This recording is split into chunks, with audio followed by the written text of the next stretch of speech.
Vacancy form YouTube channel के सभी दर्शकों को जय श्री राम। दोस्तों, आज के वीडियो में हम डिस्ट्रिक्ट एंड सेशन जज कुरुक्षेत्र द्वारा निकाली गई भर्ती के बारे में विस्तार से चर्चा करेंगे। इस भर्ती के लिए क्या क्या योग्यताएं हैं, इस भर्ती का फार्म आपको किस प्रकार से भरना है, कौन कौन से डॉक्यूमेंट इस फार्म के साथ आपको लगाने हैं, इन सब के बारे में विस्तार से चर्चा इस वीडियो में की जाएगी। तो वीडियो को अंत तक जरूर देखें। दोस्तों, यदि आप हमारे चैनल पर नए हैं या अभी तक आपने इस चैनल को सब्सक्राइब नहीं किया है तो चैनल को सब्सक्राइब कर लें और बेल आइकन को ऑल पर सेट कर दें, ताकि जब भी इस चैनल पर कोई भी नया वीडियो आए तो उसका नोटिफिकेशन आप तक पहुंच जाए। दोस्तों, जैसा कि आप देख रहे हैं, सभी जातियों के लिए यह भर्ती निकली है, जिसके लिए 7 जनवरी 2025 तक ऑफलाइन आवेदन किया जा सकता है। डिस्ट्रिक्ट एंड सेशन जज कुरुक्षेत्र के द्वारा यह भर्ती निकाली गई है। जिला न्यायालय कुरुक्षेत्र में इन सभी पदों पर आपकी नियुक्ति की जाएगी। चपरासी, प्रोसेस सर्वर और स्वीपर के पदों पर यह भर्ती हो रही है। 8वीं व 10वीं पास पुरुष व महिला आवेदक इन पदों पर भर्ती के लिए अपना ऑफलाइन आवेदन भेज सकते हैं। कुल मिलाकर 15 पदों पर यह भर्ती की जाएगी। सभी आवेदकों के लिए यह भर्ती निःशुल्क रहेगी।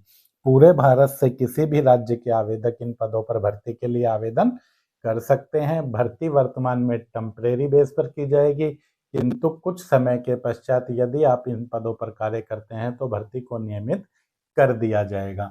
दोस्तों, सबसे पहले बात करें चपरासी की, तो चपरासी के कुल 11 पदों पर यह भर्ती की जाएगी।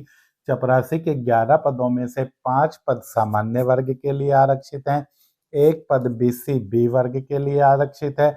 सामान्य वर्ग के भूतपूर्व सैनिकों के लिए 2 पद रहेंगे। भूतपूर्व सैनिक BC A वर्ग के लिए 1 पद रहेगा।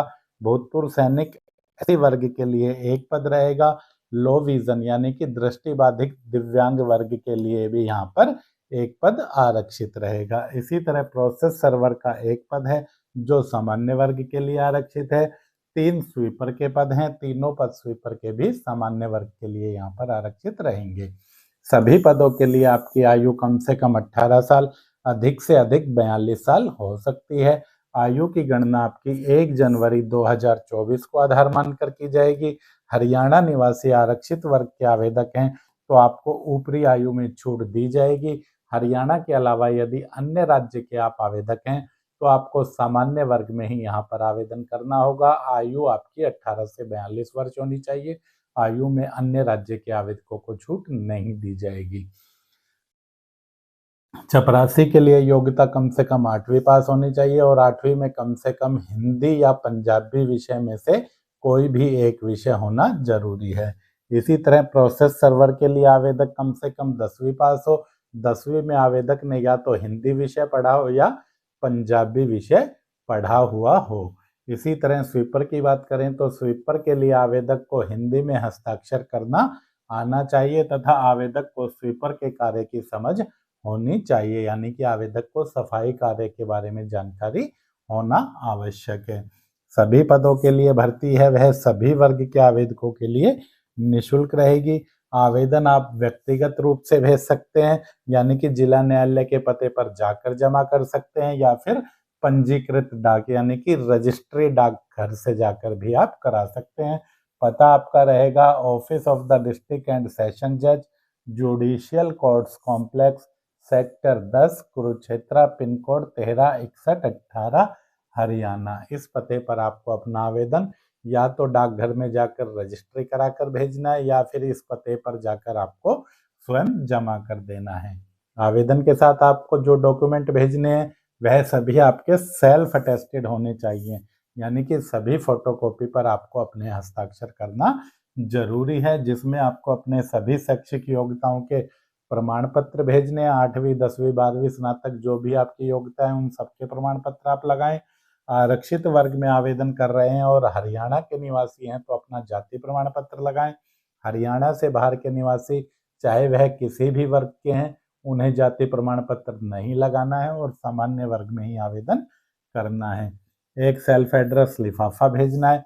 लिफाफे पर केवल आपको अपना पता लिखना है, जो अंदर लिफाफा लगाना है उस पर डाक टिकट आपको लगाने की आवश्यकता नहीं है। आधार कार्ड या अन्य किसी भी एक ID प्रूफ की प्रति लगानी है। पद से संबंधित यदि कोई अनुभव आपके पास है तो अनुभव प्रमाण पत्र की प्रति आप फार्म के साथ लगा सकते हैं। सामान्य शर्तों की बात करें तो जिस लिफाफे में आप आवेदन डालकर भेज रहे हैं उस लिफाफे के ऊपर आपको application for the post of peon या application for the post of process server या application for the post of sweeper लिखना है। साथ ही जिस कैटेगरी में आप आवेदन कर रहे हैं जर्नल, एससी, बीसीए, बीसीबी, वह कैटेगरी भी आपको ऊपर लिख देनी है। इन पदों पर चयन है वह आपका साक्षात्कार के आधार पर होगा और इन सभी पदों का साक्षात्कार आपका जिला न्यायालय कुरुक्षेत्र में ही आयोजित किया जाएगा, जिसकी तिथियां आपकी इस प्रकार से रहेंगी। यदि आपने चपरासी के लिए आवेदन किया है तो चपरासी के पदों का साक्षात्कार आपका जिन आवेदकों का नाम ए से जी तक है, यानी ए से स्टार्ट है, बी, सी, डी, ई, एफ और जी, जिनके नाम इन अक्षरों से स्टार्ट है, उन आवेदकों का साक्षात्कार आपका 19 जनवरी 2025 को होगा। HIJKL, M और N नाम के आवेदकों का साक्षात्कार 20 जनवरी को होगा। O से लेकर R तक के आवेदकों का साक्षात्कार है वह 21 जनवरी को होगा। S से T तक के आवेदकों का साक्षात्कार 22 जनवरी को। U से Z तक के आवेदकों का साक्षात्कार है वह 23 जनवरी को होगा। यदि आपने स्वीपर के पद के लिए आवेदन किया है तो ए से लेकर एम तक के नाम वाले सभी आवेदकों का साक्षात्कार 24 जनवरी को, एन से जेड तक के नाम वालों का साक्षात्कार 26 जनवरी को यहाँ पर लिया जाएगा। अंग्रेजी वर्णाक्षर प्रोसेस सर्वर की बात करें तो ए से जी तक के आवेदकों का साक्षात्कार है वह 27 जनवरी को। एच से आर के आवेदकों का साक्षात्कार है वह 28 जनवरी को यहाँ पर लिया जाएगा। यदि आपका नाम एस से जेड के बीच में आता है तो आपका साक्षात्कार प्रोसेस सर्वर के लिए 29 जनवरी को आयोजित किया जाएगा। आपका फार्म सेलेक्ट हुआ है या आपका आवेदन रिजेक्ट किया गया है, इसके लिए आप वेबसाइट पर, जो कि कुरुक्षेत्र वेबसाइट की ऑफिशियल वेबसाइट है kurukshetra.dcot.gov.in, साक्षात्कार तिथि से पहले आप इस पर अपने नाम की लिस्ट और रोल नंबर चेक कर लें कि आपका फार्म सेलेक्ट हुआ है या नहीं हुआ है। रोल नंबर के लिए सेलेक्टेड आवेदकों की लिस्ट हमारे टेलीग्राम चैनल पर भी डाली जाएगी। टेलीग्राम चैनल का लिंक इस वीडियो के डिस्क्रिप्शन में दे दिया है, वहां से जाकर आप टेलीग्राम चैनल को ज्वाइन कर सकते हैं। जब आप साक्षात्कार के लिए जाएं तो अपने सभी मूल दस्तावेज यानी कि ओरिजिनल सर्टिफिकेट अपने साथ लेकर आपको जाने हैं। जानकारी आप देखना चाहें तो जिला न्यायालय की वेबसाइट, जो कि आपके kurukshetra.dcot.gov.in है, वह देख सकते हैं, या फिर 24 दिसंबर का दी ट्रिब्यून दिल्ली भी आप देख सकते हैं। चाहें तो इसका नोटिफिकेशन आप हमारे टेलीग्राम चैनल सिंघल प्रकाशन पर भी देख सकते हैं। दोस्तों, यदि आपको रोजगार से संबंधित सूचनाएं नहीं मिल पाती हैं तो आप सभी रोजगार सूचनाओं की प्राप्ति के लिए टेलीग्राम चैनल सिंघल प्रकाशन को ज्वाइन कर सकते हैं। लिंक वीडियो के डिस्क्रिप्शन में है। इस फार्म को डाउनलोड करने का लिंक भी इस वीडियो के डिस्क्रिप्शन में है। यदि आप किसी भी भर्ती का ऑफलाइन फार्म डाउनलोड करना चाहें तो आप vacancyforum.com से उसे डाउनलोड कर सकते हैं।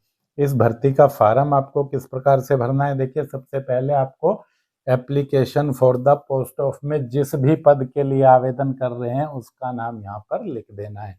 यदि पियोन के लिए आवेदन कर रहे हैं तो इसमें आप पियोन लिख दें, स्वीपर वाले स्वीपर, प्रोसेस सर्वर वाले यहाँ पर प्रोसेस सर्वर लिख दें। आवेदन के साथ जो डॉक्यूमेंट लगाने हैं वह सभी आपके सेल्फ अटेस्टेड हैं, लेकिन जो फोटो आप इस आवेदन पर चिपका रहे हैं वह आपकी गजटेड ऑफिसर से अटेस्ट होनी जरूरी है। आप किसी भी स्कूल के हेडमास्टर से, प्रिंसिपल से इसे अटेस्ट करा सकते हैं। दोबारा से आपको पोस्ट का नाम यहाँ पर लिखना है। इसके बाद नेम ऑफ कैंडिडेट में आपको अपना नाम लिख देना है, जो भी आपका नाम प्रमाण पत्र में लिखा है।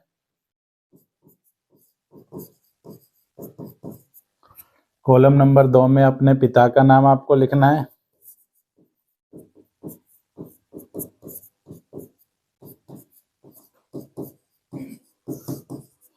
कॉलम नंबर 3 में आपको अपनी जन्म तिथि लिखनी है।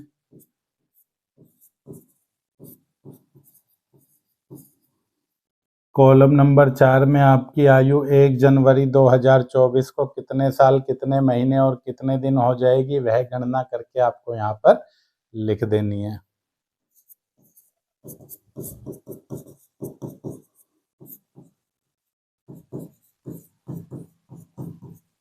जो भी दिन है वह आप काउंट करके लिख दें। सेक्स में पुरुषों को मेल लिखना है और महिलाओं को फीमेल लिखना है। जिसके बाद अगले कॉलम में बात करें तो नेशनैलिटी के कॉलम में सभी आवेदकों को इंडियन लिखना है। कंप्लीट परमानेंट एड्रेस में आपको अपना स्थायी निवास का पता डाल देना है और कोरेस्पोंडेंस एड्रेस में आपको अपने पत्राचार का पता राज्य व पिन कोड के साथ डाल देना है। यदि दोनों पते आपके एक जैसे ही हैं तो दोनों कॉलम में आप सेम पता भर सकते हैं। कैटेगरी कास्ट में जिस भी वर्ग में आप आवेदन कर रहे हैं उस वर्ग को आपको लिख देना है। एक्स सर्विसमैन है तो इसमें यस लिखें, यदि एक्स सर्विसमैन नहीं है तो इसमें आपको नो लिखना है। यदि आप एक्स सर्विसमैन हैं तो फिर इसमें आपको अपनी डेट ऑफ रिटायरमेंट भी साथ में लिखनी है। यदि आप दिव्यांग हैं तो इसमें आपको यस लिखना है, यदि आप दिव्यांग नहीं हैं तो इस कॉलम में आपको नो लिखना है। जो आवेदक दिव्यांग हैं उन्हें इसमें यस लिखना है और अपने दिव्यांगता की कैटेगरी और परसेंटेज भी लिखनी है। साथ ही दिव्यांगता का प्रमाण पत्र भी फार्म के साथ लगाकर भेजना है। इसके बाद क्वालिफिकेशन का कॉलम है। 8वीं आपने किस बोर्ड से की है, कौन से सन में की है, क्या डिवीज़न रहा है आपका, कितना परसेंटेज आपका रहा है, ग्रेड पॉइंट, वह सब आपको भर देना है। इसी तरह 10वीं ग्रेजुएशन यदि आपकी योग्यता है तो ग्रेजुएशन का विवरण आप डाल सकते हैं। पद से संबंधित कोई एक्सपीरियंस आपके पास है तो वह लिख दें, वरना इस कॉलम में आप नॉट एप्लीकेबल या NA लिख दें। कॉन्टैक्ट मोबाइल नंबर में आप अपना मोबाइल नंबर डाल दें, जो भी मोबाइल नंबर आपका है। इसी तरह ईमेल आईडी में आप स्मॉल लेटर में या फिर कैपिटल लेटर में अपनी पूरी ईमेल आईडी इस कॉलम में लिख दें। इसके बाद डिक्लेरेशन है। डिक्लेरेशन में आपको सबसे पहले आई के बाद अपना नाम फिर से लिख देना है। पिता का नाम यहाँ पर आपको लिख देना है।